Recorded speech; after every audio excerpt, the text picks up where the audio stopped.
Hello, my name is Kenneth B. Morris Jr. I'm the great-great-great-grandson of Frederick Douglass, and I'm the great-great-grandson of Booker T. Washington. I'm also the co-founder and president of Frederick Douglass Family Initiatives. We're an abolitionist and anti-racist organization with a mission to build strong children and to end systems of exploitation and oppression. Welcome to FDFI's July 4th Remedies live webcast, sponsored by our friends at Grammarly, as well as our friends at ESL, Michelle and Eric Daniels, the Allen family, and WROC in Rochester, New York. Thank you for joining us today. Happy 4th of July from the family of Frederick Douglass. I hope you're enjoying the day, and I pray that you have a safe holiday weekend. In addition to the sponsors mentioned in the opening segment, I'd like to thank Humanities New York for supporting this program. Before we get started, I want to tell you why we're here. The mission of Frederick Douglass Family Initiatives is to build strong children and to end systems of exploitation and oppression. At the height of the COVID-19 pandemic, we published an image created for us by the incredible artist-activist Nicholas Smith. The image carried the Douglass quote, "Disease is cured by the right use of remedies." We wanted to emphasize the acute need for Black and Brown communities to receive protective gear, as well as better access to good health care. But we also wanted to discuss the chronic health effects of racism. In his 1881 article called The Color Line, Frederick Douglass said that few evils are less accessible to force of reason or more tenacious of life and power than a long-standing prejudice.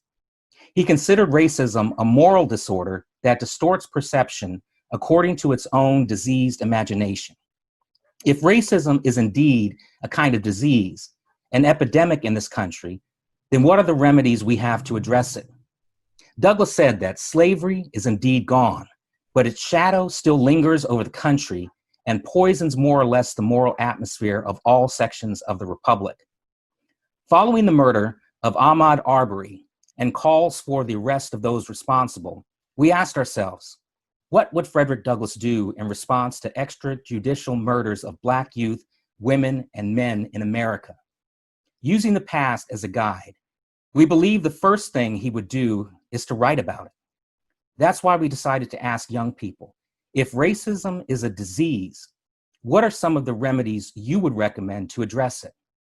Today, you will meet those young people ages 13 to 22 who best answered that question in 500 to 800 written words. We have a lineup of very special guests for you. We're going to first talk about my great ancestors' 4th of July oration, then get to the winners of the Remedies blog contest. But before we proceed with the program, I want to introduce you to the person that made it possible for me to be here and the first to connect the legacies of Frederick Douglass and Booker T. Washington. Say hello to my mother, Nettie Washington Douglass. Thank you, Kenny. The one question I'm always asked is, how is it that I am descended from both Frederick Douglass and Booker T. Washington? Sometimes people will just say, I didn't know they were related. This is how it happened. My mother, Nettie Hancock Washington, was the granddaughter of Booker T. Washington, and my father, Frederick Douglass III, was the great-grandson of Frederick Douglass. My father was born in Washington, D.C., and graduated from Meharry Medical School. And in the summer of 1941, he was commissioned to the only Black Veterans Administration hospital in the country to be a surgeon. He arrived in Tuskegee in August of 1941. My mother, who was born in Tuskegee on campus in John Andrews Memorial Hospital, as was her older brother, they both grew up in California. My mother came home for a 2-week vacation, and on this particular evening in August, my father decided he was going to walk across campus and have dinner in the student dining hall, which the medical staff knew they could do to get away from hospital food and just to take a break. This particular night, he made this decision. My mother was on her way to meet family or friends for a night out, and she was running late and took a shortcut. The shortcut was across Tuskegee's campus. My dad is walking to have dinner, my mother's running to meet friends, and they literally bumped into each other. Neither one realizing that the other descended from an historical family. It was love at first sight. They were married 3 months later in Booker T. Washington's home on campus, the Oaks. I have told this story so many times, and I am still amazed at how they met. Had they not, we wouldn't be here. And here we are today. I want to send it back to Kenny, who is with our friend, David Blight. Thanks, Mom. I am now honored to present David Blight, Yale professor and award-winning author. My family is proud to say that his last book, Frederick Douglass, Prophet of Freedom, won the 2019 Pulitzer Prize for History. I understand the Obamas, Higher Ground Productions, will be adapting your book for a Netflix film. Wow. And most importantly, you're an FDFI board member and a longtime supporter of our organization. Thank you, David, for being here. Thank you, Ken. It's an honor. Today is Independence Day here in the U.S. We're doing this webcast to recognize and commemorate Frederick Douglass's famous July 4th oration. I consider it to be one of the greatest speeches in American history. In a few moments, we will see and hear several young Rochester students reviving the words of Frederick Douglass with their own style and passion. They will be reciting strategically chosen excerpts from the speech that Douglass delivered in Rochester, New York, July 5th, 1852, called What to the Slave is the 4th of July. David, because of your deep familiarity with Douglass, will you help provide context for this speech at Corinthian Hall? Yes, gladly. That speech, as you just suggested, is the rhetorical masterpiece of American abolitionism. It's one of the rhetorical masterpieces of American rhetoric. There are many reasons for that, but the historical context of the speech is the first thing people should know. It's July 1852. The Fugitive Slave Act just was passed 2 years ago at that point. There have been all sorts of fugitive slave rescues going on around the North. Douglass himself has participated in several of them through Rochester, New York. It's beginning to be a turbulent, revolutionary time around this fugitive slave issue. Furthermore, Uncle Tom's Cabin had just been published that spring, and it is taking the country and the world by storm. In fact, I would venture that a lot of those people in Corinthian Hall, the 600 folks who heard the speech that day, probably already had the characters in Uncle Tom's Cabin in their head. And yet more, this is an election year. It's 1852. The political parties in the United States are beginning to tear themselves apart over the expansion of slavery issue. The Whig Party is almost dead. The Free Soil Party has made inroads into it. The Nativist Party has made inroads into it. And the Democratic Party, which is the pro-slavery party, is also in certain ways teetering. So Douglass is very aware of this broader national political context when he agrees to the invitation to speak about the 4th of July on the 5th of July in Rochester. We're seeing sustained protests in the streets brought on in part by George Floyd's murder. When I read my great ancestors' writings, I'm always struck by how relevant his words are to the challenges we still face today. Is there anything we can take away from the words in this speech that is relevant to the contemporary fight for justice and equality? Well, there are 1,000 things, but first of all, and young people especially need to know this, when a huge event occurred in Douglass's life, and there's so many of them, so many of these moments that I sometimes refer to as the shock of events, whether it was something like the Fugitive Slave Act, or Fugitive Slave Rescue, or the Kansas-Nebraska Act, or the Dred Scott decision, or the secession crisis, and so on. A lot of things. A lot of things, but what Douglass would do is he would go to his desk and he would write it down.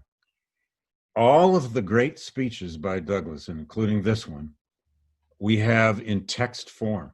He wrote these speeches. You know, he could be extemporaneous when he chose to be, but that 4th of July speech was very carefully crafted. In fact, there's a letter where he said he spent 3 weeks working on it. So Douglass always responded to events like this by going to words, going to the language that he could master. And then, of course, furthermore, Douglass spent his entire 50-some year public life dealing with racism, with the problem and the power of slavery in the American political system, with the tremendous crisis of the Civil War and whether it would indeed end slavery. And then once it did, the huge challenge of Reconstruction. He was a huge supporter, of course, of the three great constitutional amendments that transformed America in the wake of the war, which had everything to do with emancipation. But Douglass never gave up in fighting this idea that somehow Black people, first of all, were judged in some ways out of the polity, not citizens, or indeed even inferior. There's so many great Douglass speeches that are essentially critiques of the very idea of racism itself. But then also, to his very last days, right through 1894, at 76 years old, he takes on the issue of lynching, the most horrific question of all in some ways, which has burst out in America, especially in the 1890s. And he, again, when challenged by this issue, he went to his desk, he wrote a barn burner of an analytical speech called The Lessons of the Hour, sometimes called Why is the Negro Lynched? But what it in essence is a three-part analysis of why lynching was happening in this country. And even that speech, even that desperate, terrible issue, he ended it not precisely on hope, but he ended it with once again saying that no one can destroy the natural rights tradition. No one can destroy the idea of equality before God and equality before law. There were certain principles embedded in Douglass's soul that sustained him in the face of one Jim Crowing after another, one encounter with racism after another, and one disappointment after another with the politics of race in the United States. Now, he in the end had reserves in his soul and in his mind, in his intellectual preparation over time, such that he never gave up. But last point, he also would never miss an opportunity to use an event to get people's attention and try to change society around that. When he had someone's attention, he made the most of it. Yeah, he was brilliant, and I am honored and proud that I have his blood flowing through my veins. I know that you and I have talked before. People ask us all the time, what would Frederick Douglass do if he were here today? And it's really hard for us to say. And when people have asked me that in the past, I'll usually respond by saying, I don't know what he would say or do, but because his blood flows through my veins, I'll take some liberty. But I think with what we're seeing with the sustained protests in the streets today, and young people, you know, we spend a lot of time in schools working in K through 12 classrooms. And in talking to students, many of them have expressed anger and frustration, and some of them even rage. And, you know, we would talk to the students about Frederick Douglass because there were certainly plenty of times in his life when he was filled with rage, but he would always express himself through words. And that's why we did this Remedies blog contest.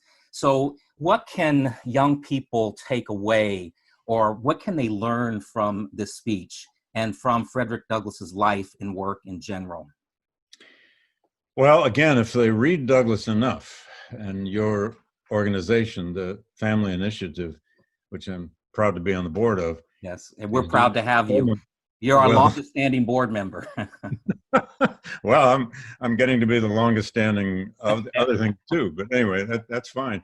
But you hit on it. He had the great advantage, and not everybody can do this, but he had the great advantage of being able to harness anger and rage into words. Yeah. 1,200 pages of autobiography, thousands of speeches, hundreds and hundreds of editorials. He was a man of words. Now, not everybody can do that. Not everybody can wield the pen. We can wield our voice and we can wield our vote, which were his words too. It's the final line of My Bondage and My Freedom, the second autobiography. As long as heaven allows me to do this work, I will never forget my humble origins, and I will do this work with my voice, my pen, and my vote. I've always loved the fact that he included the vote there. Yeah. He would tell young people never give up. Now, that's not easy to do. And since I've just learned what you're doing here with the 4th of July speech, and you've got so many young people reading it and engaged with it and writing about it, God, if he were around today, I think he'd want to meet these young people. I think he'd want to harness them and talk with them. Actually, he'd want to learn from them. I mean, one of the things I learned in doing this biography of Douglass and living with him so long is that he was a sponge. If he met you, he'd figure out what he could learn from you. He didn't have any formal education. His education was learning from people. He'd want to meet these young people who are involved with you right now as a way of understanding their age and what they're going through. And After I he probably had declared his astonishment that, man, I've been dead for 130 some years and you're still doing this? Right. Yeah. I always wonder, if he thought about that. I'm sure that he was so busy with the work that he wasn't really thinking about how history would view him, or us looking back through the prism of history at his work. But I love that when you talk about he used his voice, his pen, and his vote, because we tell young people they need to use their voice, their pen, their keyboard, and their vote. Yeah, there you go. Their keyboard. Tickle those keys. Yeah. Tickle those keys. Yeah, Well, the pen is a metaphor now. Right. It's definitely a metaphor. Well, David, thank you very much for joining us on this webcast. And, we're a big fan of the work that you do, and we certainly appreciate all of the support that you've given us now over 13 years. So thank you. Oh, it's an honor, Ken. I'll follow you anywhere, as you know. Thanks very much for having me on. We've been good road buddies together, for sure. We are, you bet. All right. Take care. Thanks.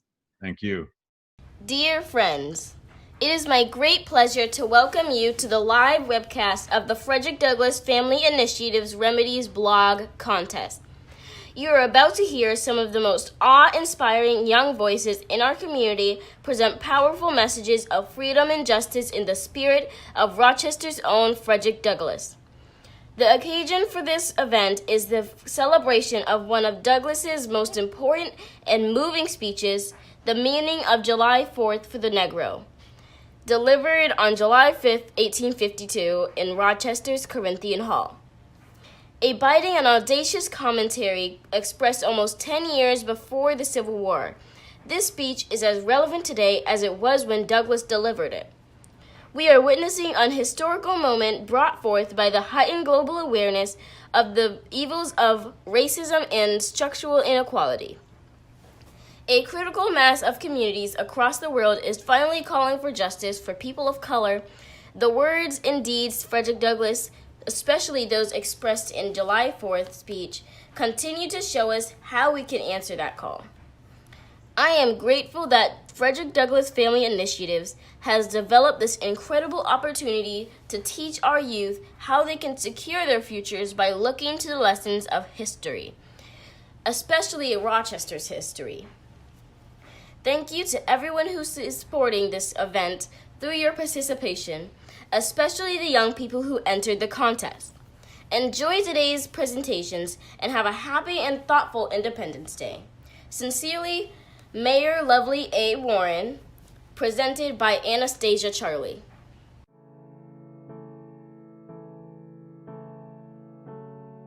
Mr. President, friends, and fellow citizens,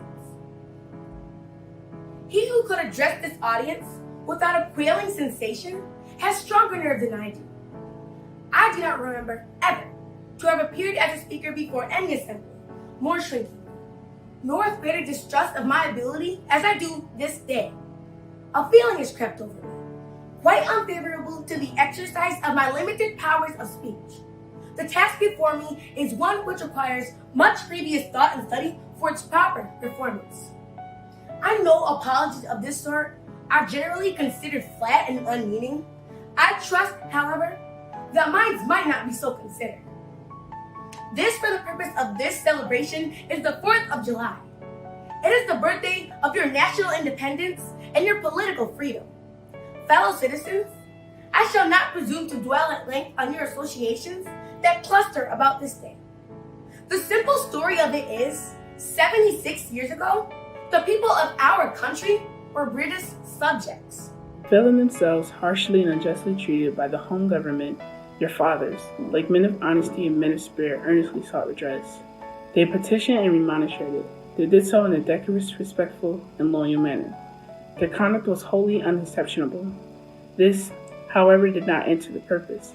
They saw themselves treated with sovereign indifference, coldness, and scorn, yet they persevered. They were not meant to look back. Oppression makes a wise man mad.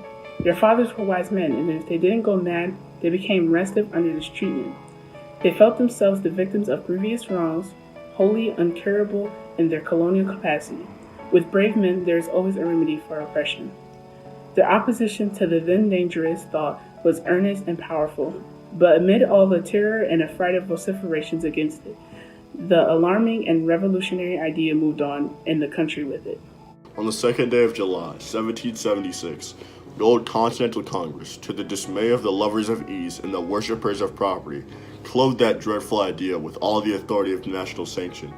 They did so in the form of a resolution, as the seldom hit upon resolutions drawn up in our day, whose transparency is at all equal to this. It may refresh your minds and help my story if I read it.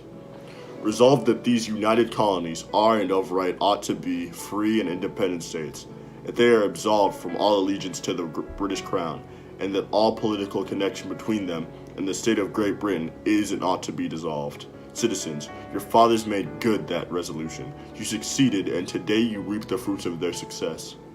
The freedom gained is yours, and you therefore may properly celebrate this anniversary. The 4th of July is the first great fact in your nation's history, the very ring bolt in the chain of your yet undeveloped destiny. Pride and patriotism, not less than gratitude, prompt you to celebrate and to hold it in perpetual remembrance. I have said that the Declaration of the Independence is the ring bolt to the chain of your nation's destiny. So indeed, I regard it. The principles contained in that instrument are saving principles. Stand by those principles. Be true to them on all occasions, in all places, against all foes, and at whatever cost. Friends and citizens, I need not enter further into the causes which led to this anniversary. Many of you understand them better than I do. You can instruct me in regard to them. That is a branch of knowledge in which you feel, perhaps, a much deeper interest than your speaker. The causes which led to the separation of the colonies from the British Crown have never lacked for a tongue. They have all been taught in your common schools, narrated at your firesides, unfolded from your pulpits, and thundered from your legislative halls, and are as familiar to you as household words. They form the staple of your national poetry and eloquence. I leave, therefore, the great deeds of your fathers to other gentlemen, whose claim to have been regularly descended will be less likely to be disputed than mine. Fellow citizens, pardon me. Allow me to ask, why am I called upon here to speak today? What have I, or those that I represent, to do with your national independence? Are the great principles of political freedom and of natural justice embodied in that Declaration of Independence extended to us? And am I then therefore called upon to bring our humble offering to the national altar, to express benefits and express devout gratitude from the blessing resulting from your independence to us? I say it with a sad sense of disparity between us. Your high independence only reveals the immeasurable distance between us. The blessings in which you, this day, rejoice are not enjoyed in common. The rich inheritance of justice, liberty, prosperity, and independence bequeathed by your fathers is shared by you, not by me. The sunlight, which has brought life and healing to you, has brought stripes and death to me.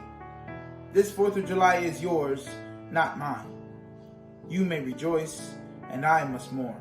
Fellow citizens, above your national tumultuous joy, I heard the mournful wail of millions whose chains, heavy and grievous yesterday, are today rendered more intolerable by the jubilee shouts that reached them. If I do forget, if I do not faithfully remember those bleeding children of sorrow this day, may my right hand forget her cunning, and may my tongue cleave to the roof of my mouth. To forget them, to pass lightly over their wrongs, and to chime in with the popular theme would be treason, most scandalous and shocking, and would make me a reproach before God and the world.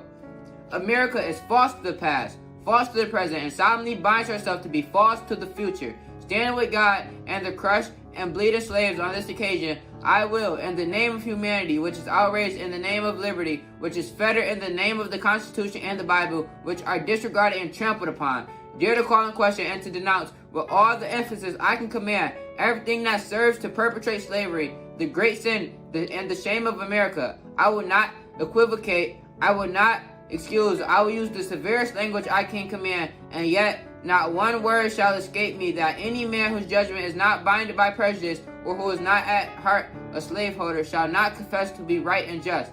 Oh, had I the ability, and could I reach the nation's ear, I would today pour out a fiery stream of biting ridicule, blasting reproach, withering sarcasm, and stern rebuke. For it is not light that is needed, but fire. It is not the gentle shower, but thunder. We need the storm, the whirlwind, and the earthquake. The feeling of the nation must be quickened. The conscience of the nation must be roused. The propriety of the nation must be startled. And the hypocrisy of the nation must be exposed. And its crimes against God and man must be proclaimed and denounced. What to the American slave is your 4th of July? I answer, a day that reveals to him, more than all other days in the year, the gross injustice and cruelty to which lie is the constant victim. To him, your celebration is a sham, your boasted liberty an unholy license, your national greatness swelling vanity, your sounds of rejoicing are empty and heartless. Your denunciations of tyrants' brass-fronted impudence. Your shouts of liberty and equality, hollow mockery. Your prayers and hymns, your sermons and thanksgivings, with all your religious parade and solemnity, are to him mere bombast, fraud, deception, impiety, and hypocrisy, a thin veil to cover up crimes which would disgrace a nation of savages. There is not a nation on earth guilty of practices more shocking and bloody than are the people of these United States. At this very hour, you declare before the world and are understood by the world to declare that you hold these truths to be self-evident, that all men are created equal and are endowed by their Creator with certain inalienable rights, and that among these are life, liberty, and the pursuit of happiness. And yet, you hold securely in a bondage which, according to your own Thomas Jefferson, is worse than ages of that which your fathers rose in rebellion to oppose, a 7th part of the inhabitants of your country.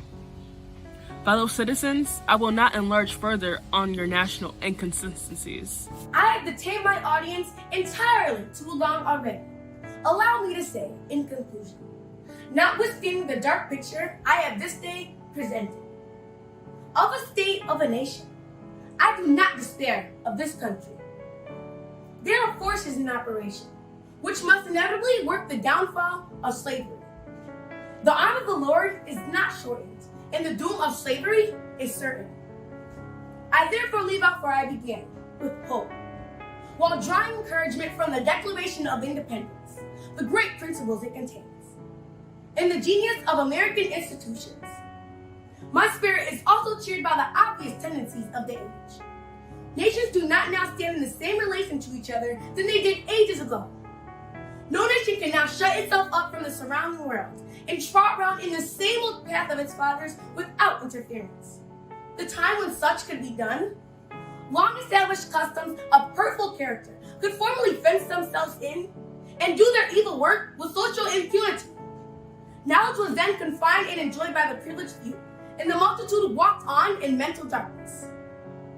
But a change has now come in the affairs of mankind. Walled cities and empires have become unfashionable.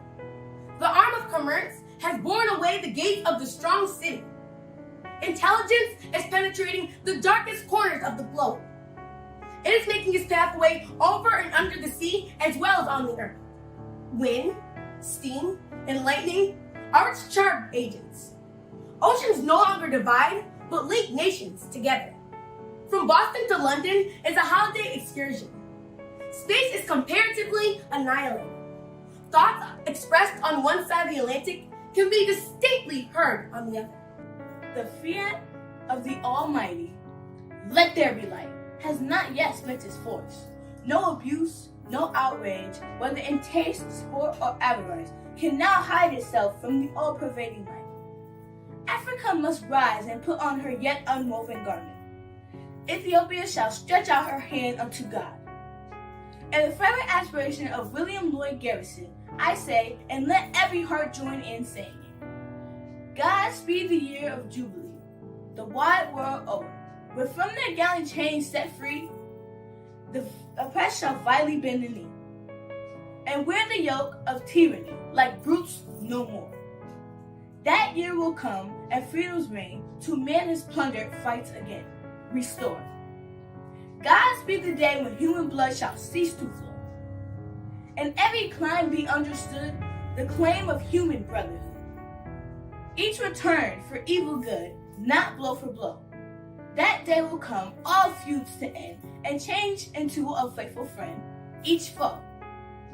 God speed the hour, the glorious hour, when none on earth shall exercise a lordly power, nor in a tyrant's presence cower, but all to manhood's stature tower. By equal birth, that hour will come, to each to all, and from his prison house the thrall. Go forth. Until that year, day, hour arrive, with head, heart, and hand I'll strive, to break the rod and rend the gyve, the spoiler of his prey deprive. So witness heaven, and never from my chosen post, whatever the peril or the cause, be driven. I'm a young black man, doing all that I can to stand. Oh, but I look around and I see what's being done to my kind. Every day I'm being hunted as prey. My people don't want no trouble. We've had enough struggle. I just wanna live. God protect me. I just wanna live. I just wanna live. Mom, the Remedies blog contest was all about asking young people about race. But I was wondering how mothers feel when their sons and daughters are out agitating for the rights of all African Americans. As a mom, seeing my child go out and stand up for what he believes in with a boldness, I am just so proud of him. And I would just pray that he will continue to speak out, allow his voice to be a weapon, a mechanism, a method that can be used to bring about a change. So yes, as a mom, I'm just so proud of my son. I know mothers, when we see our children going forth and doing a great work, it just makes us feel so good. And as a mom, seeing my son working actively for a change that we all desire, I'm just so thankful for it. Because I want to change the world with my voice too, I would like to introduce you to the first winner of the Remedies blog contest in the 13 to 15-year-old age group, Eamon Capps. Hi, I'm Eamon Capps and I live in Rochester, New York. It was an honor to submit in the Frederick Douglass Family Initiatives Remedies for Racism blog contest. I feel closer to Frederick Douglass than I did before. Some things we will need to do to eliminate racism are 1. Train officers to use their words and not their weapons. 2. We need to elect leaders who can assess the problems and find solutions to solve them. 3. We need to show racists exactly how their opinions are racially unjust and biased. 4, we need to integrate schools and neighborhoods.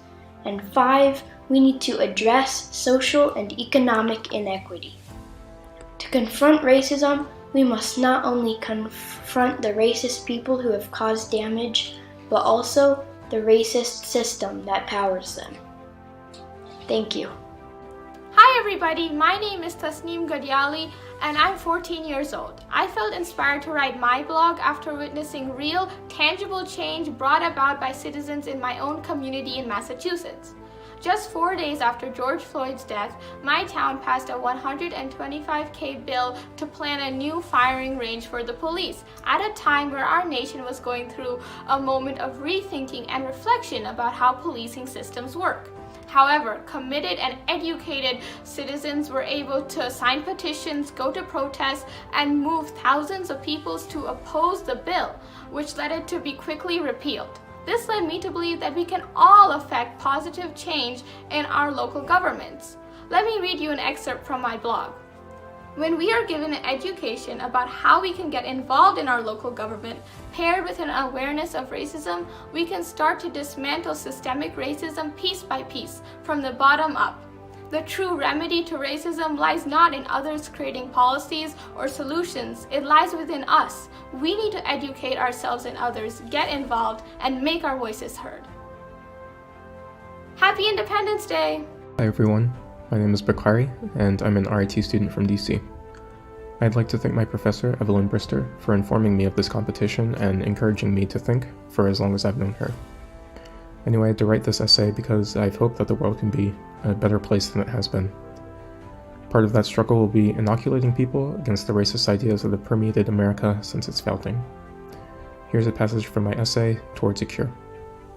Like coughing or sneezing, white supremacist ideas are both a symptom of racism and a vector for spreading it. The idea that black people are inherently criminal and that their presence warrants suspicion or will cause the McMichaels to suspect a jogger burglary, follow him in their car, and approach him with shotguns drawn. The idea that any black lives deemed suspicious or forfeit is what allowed them to murder Ahmaud Arbery, seemingly unaware of the injustice they just committed. It takes an exceptional amount of entitlement to think that a birdwatcher asking you to leash your dog warrants enough indignation for you to threaten him with state violence. But did Amy Cooper truly, actually think she was in the right? Or did she just think she deserved to be? Could she even tell the difference? Hi, my name is Juvan McKnight. I'm 18 years old and I live in Rochester, New York. With all the protests going on worldwide about racial injustice, I wanted to write a blog about the practical remedies to finally eradicate this dire issue. In my blog I stated, senseless killings, like that by police officers Derek Chauvin and Garrett Rolfe, delineate that numerous white people believe, albeit unconsciously, that the lives of POCs, people of color, simply don't matter as much as white lives. Only by an interaction between people of all walks of life will this assumption finally be destroyed. Affirmative action programs must be intensified so that all people can synergistically benefit from each other's diverse experiences and realize each other's inner humanity. POCs must have POC teachers, administrators, police officers. Finally, role models that look like them to diminish their own bias against themselves. Happy 4th. My name is Gladys Green. I'm 18 years old, and I'm from Oklahoma City, Oklahoma. I wrote this because I believe we learn more about foreign history than our own. I believe I have found the solution, but it is not on the black community to cure racism. We can express our demands and point our oppressor in the right direction, but it is on them. When people become educated on our issues and our history, we will finally see change. When people understand the history of lynching and the terror on our communities, and they don't automatically deem those murders as suicide, we will see change. When people stop indoctrinating their children to hate black people, we will see change.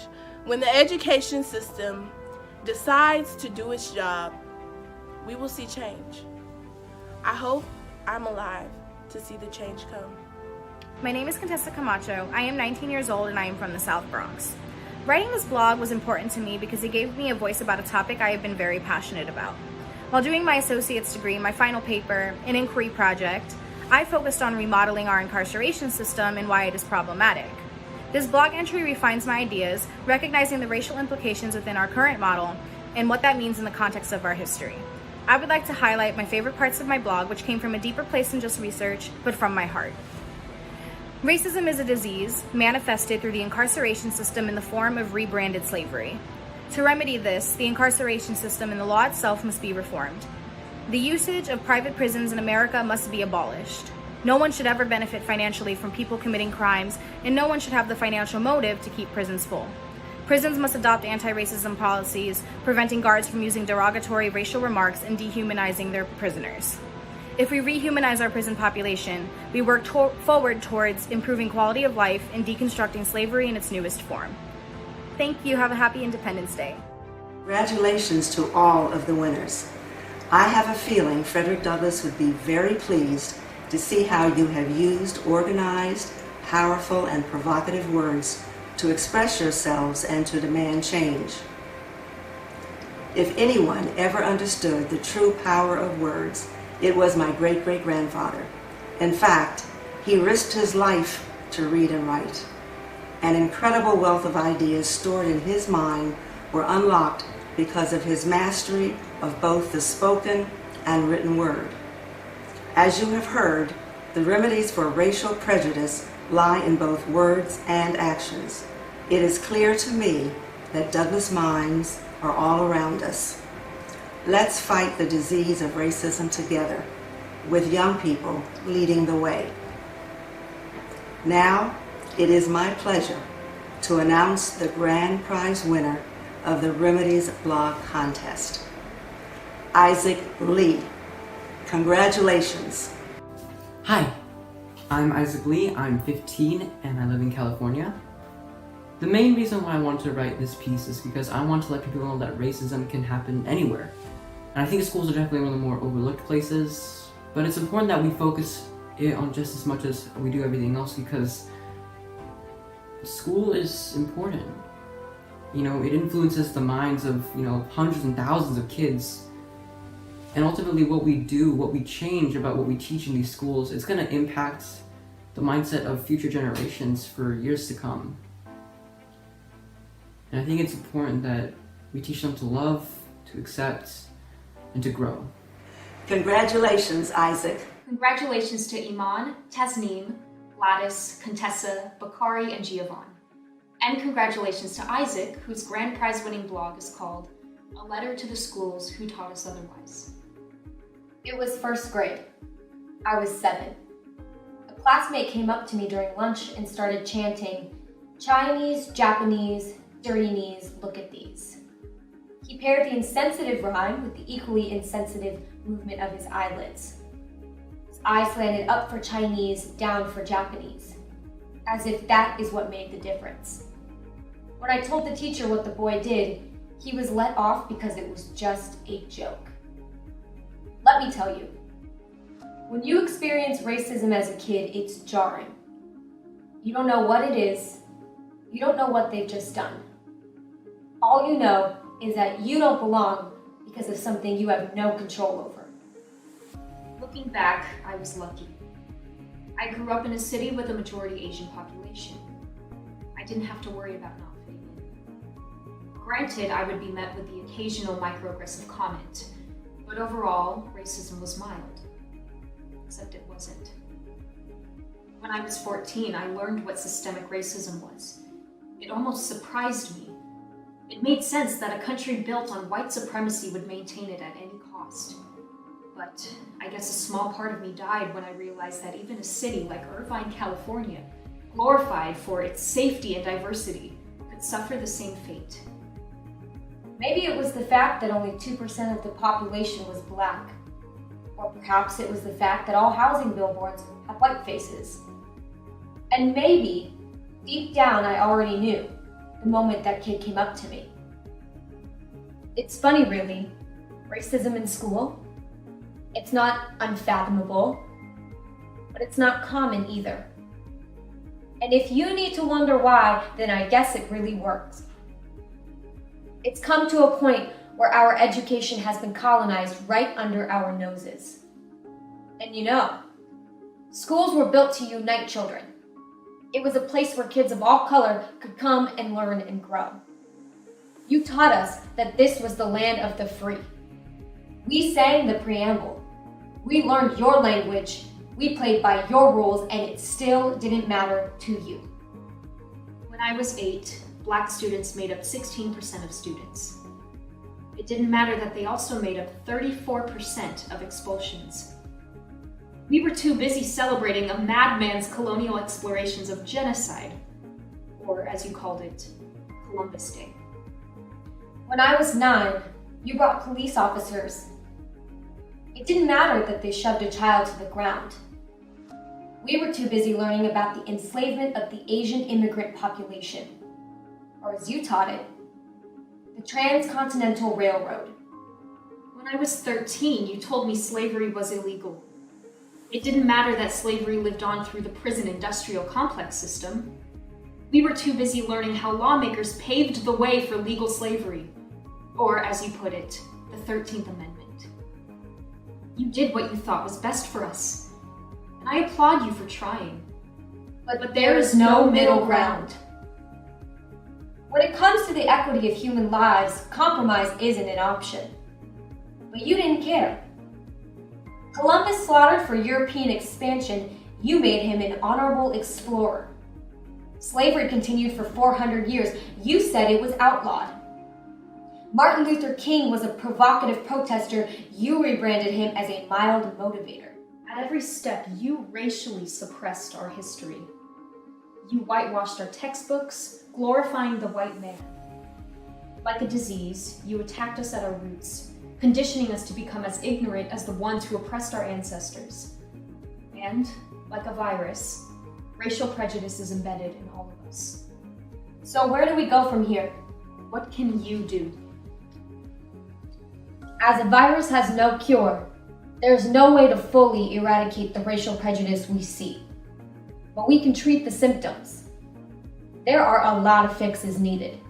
Removal of police from institutions, college aid for underrepresented minorities, etc. Still, by far the most important is reforming the curriculum. The world is a diverse place. Your teachings told us otherwise. So, perhaps, diversify your curriculum. Teach kids the full scope. Understand the hurt that people of color have gone through and the pain they still endure today. Teach them to check the facts, and most of all, to have an open mind and love one another with a kind heart. You were meant to equip the next generation for the future and prepare them for the problems ahead. And right now, this generation is solving issues of racial injustice.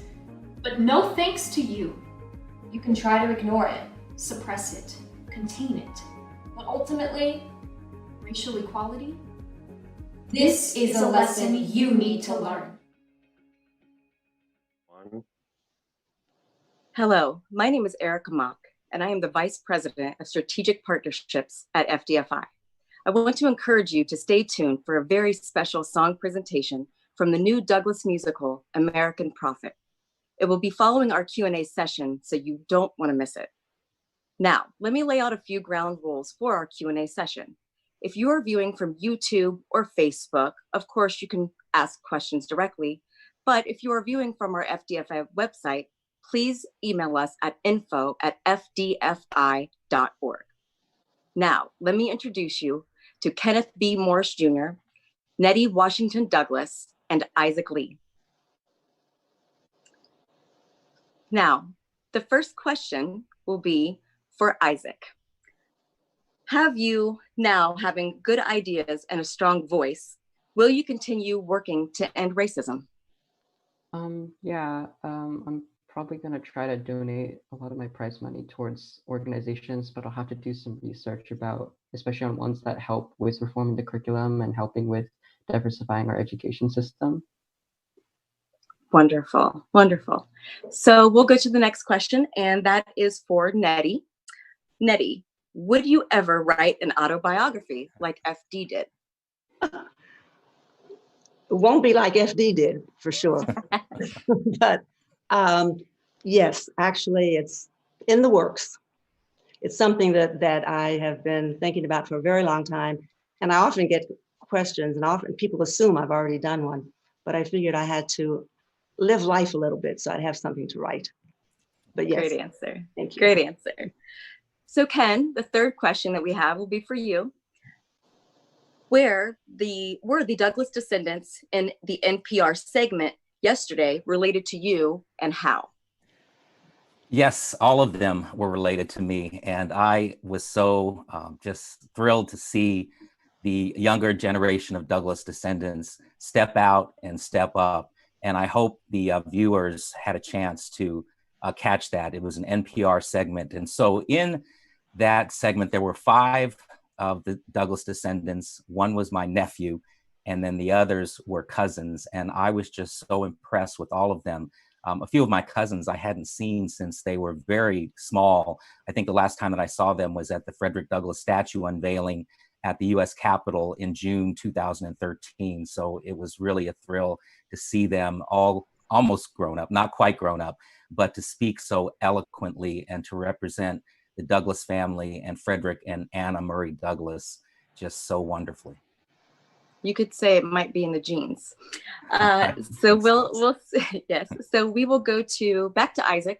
The second question for you would be, what do you want to study in college? I'm thinking about political science, but I'm also thinking about studying education. I really want to be a history teacher, and I really hope that wherever I hope to teach, I'll be able to kind of help expand the curriculum and help, make some progress. Well, after reading your blog, Isaac, I think you're already a teacher. For sure. Yes. So this one's for Nettie. Do you have a favorite between Douglass and Washington? Good Not question. fair. It is not a fair question. That is not a fair question.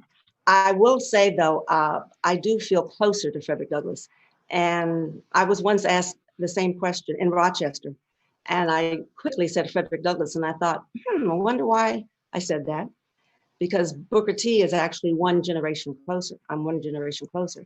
But I came up with the fact that I spent my summers from the time I was 2.5 at his summer home on the Chesapeake, Highland Beach. And I was with my grandmother, who was his granddaughter-in-law. She talked about him all the time, and she had artifacts. And I think because I was around so many of his things and being in his home and the space where he would have spent a lot of time had he not died before the home was finished. So I'd have to say Frederick Douglass. If I may just go back to the question you asked, Kenny, as I have to say that his nephew is my grandson. And I am so proud of those five, my one grandson, 4 cousins. Right before doing this show, I checked, and there were close to 670,000 views. Oh, so we beautiful. are so proud of them. Thank you for letting me add that. Beautiful, beautiful. So Ken, we're going to go back to you for a moment. And so I would say the next question is, why did FDFI move their headquarters to Rochester, New York? In 2018, it was Frederick Douglass's bicentennial, the 200th anniversary of his birth. It's where Rochester, New York is where the Douglass family spent more than a quarter of a century.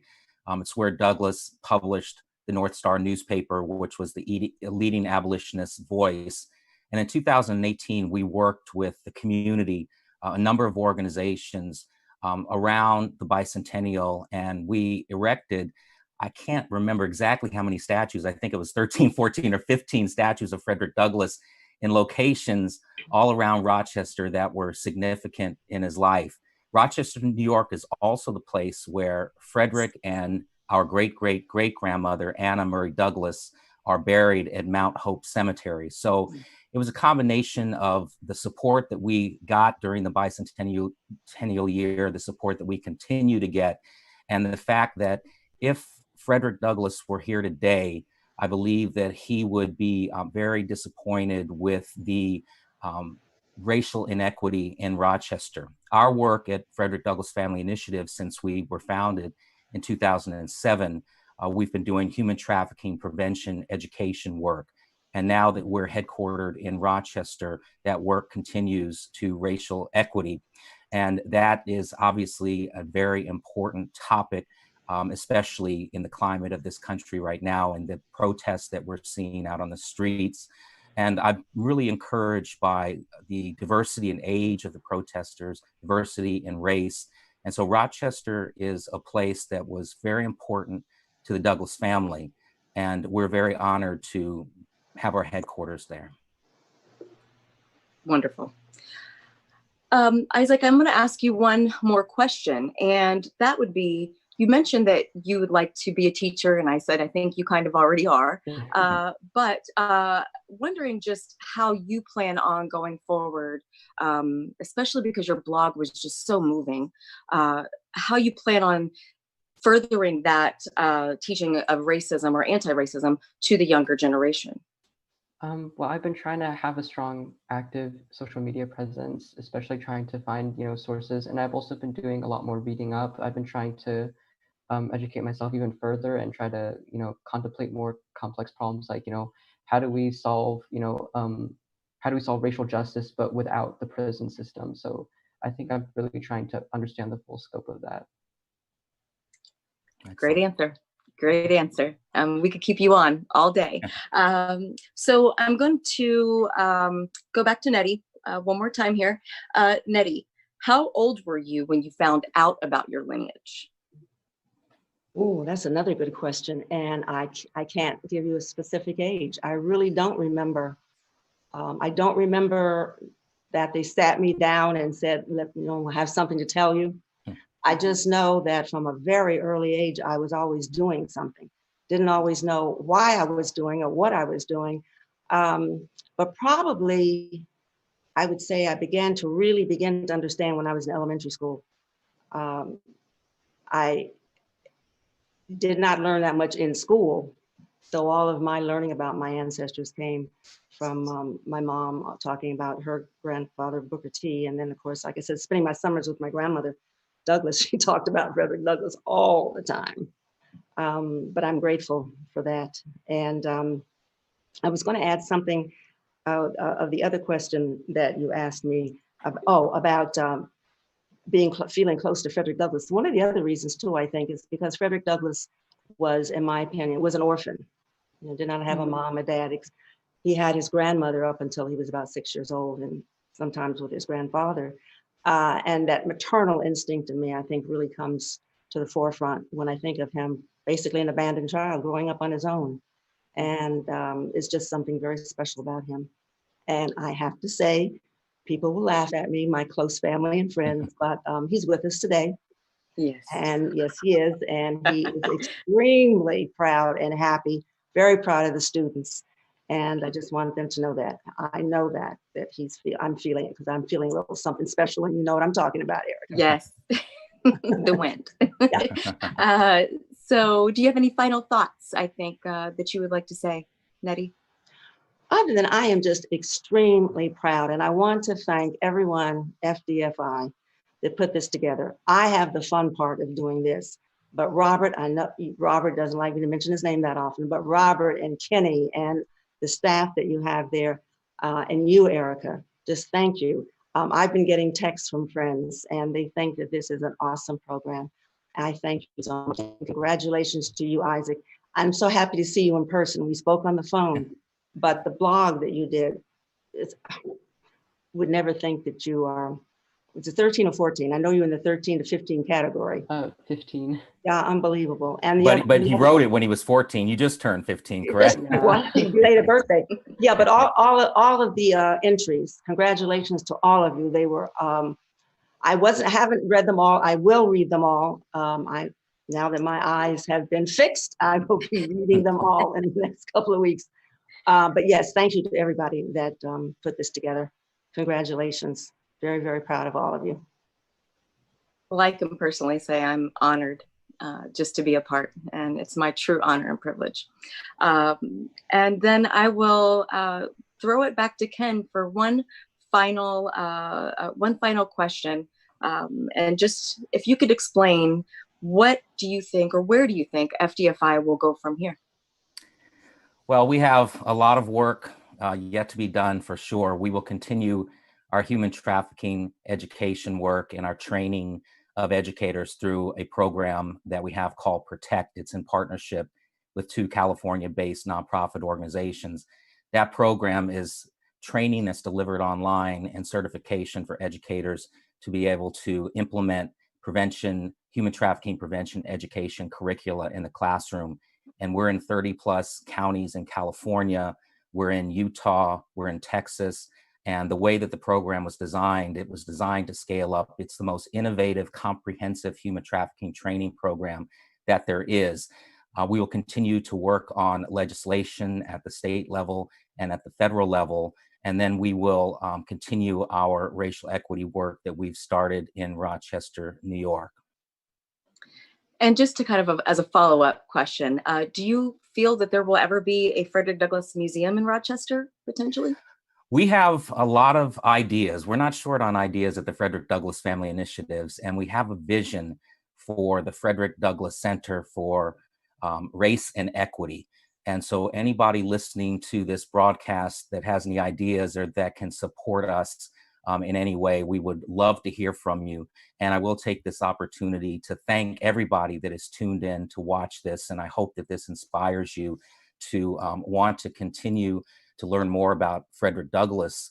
And if it's okay, I would love to introduce the next segment, which I can't wait to get to. And Frederick Douglass was born into slavery on the eastern shore of Maryland. He only saw his mother a handful of times as a baby. He didn't know who his father was. It was presumed that it was his enslaver. He had 5 brothers and sisters who were like strangers to him.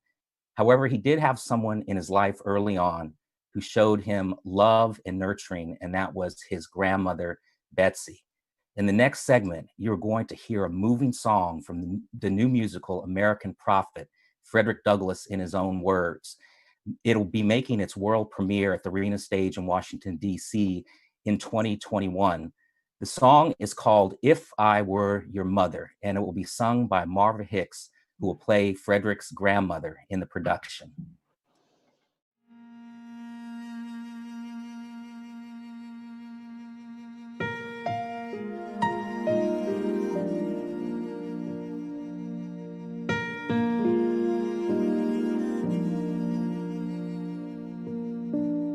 If I were your mother and you were my child, I would call you close to me when you grew too wild. If you cried out in the night, whenever you grew scared, I would be there by your side to speak your name and say a prayer. If I were your mother and you were my son, we would share a lifetime of the sweetest love, of the sweetest love. Oh. If I were your father and you were my son, we would walk the fields hand in hand when the day was done. And I would share my dreams for you and promise to be there. Kindly look into your eyes and run my fingers through your hair.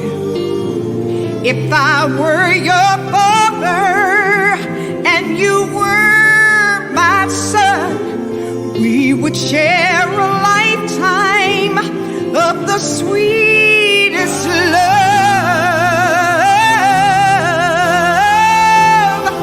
of the sweetest love.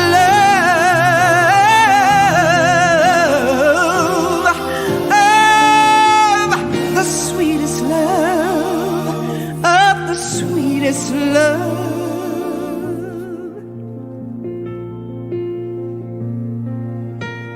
If I were your mother, if I were your mother,